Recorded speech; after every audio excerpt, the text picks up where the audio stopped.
In this video, I'm going to show you how to set up SSH public key authentication for Ubuntu, which is a more secure way of logging into your server. Here, I've launched my Ubuntu server in VMware. Make sure if the SSH server is running.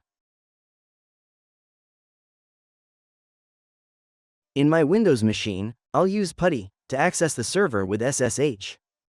I'm going to type the local IP address of my Ubuntu machine, but if you're using a remote server, like a DigitalOcean VPS, use its public IP address instead. Click Open. Enter the username and password. Simple stuff. Now, let me show you how to set up public key authentication. First, we'll generate a key pair on our Windows machine using PuTTYgen. Here, I'm going to select ED 25519 as the key type, which is widely used. You can select any of them, but note that the RSA key type is outdated and disabled by default on most SSH servers. To enable it, you have to add this line to your SSH server config file. I'm going to stick with ED 25519 and press Generate. Move the mouse until it completes the generation. After completion, it shows the generated public key, which must be copied to the Ubuntu machine. Go to your Ubuntu machine. Open the authorized keys file with a text editor, which is located in your home directory. Paste the public key into it. Make sure it's all on a single line. You can have multiple keys in this file by placing each key on a separate line. Save the file.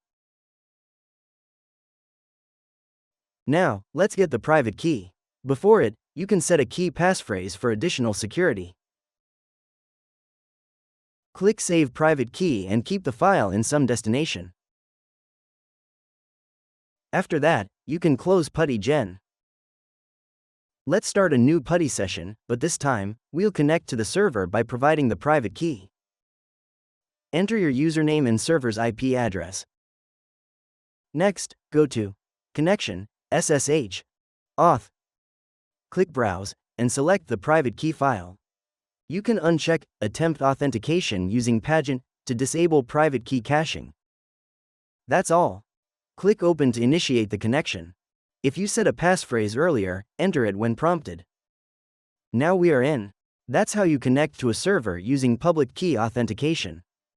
To disable username password authentication and allow only public key authentication, open your SSH server config file and add this line.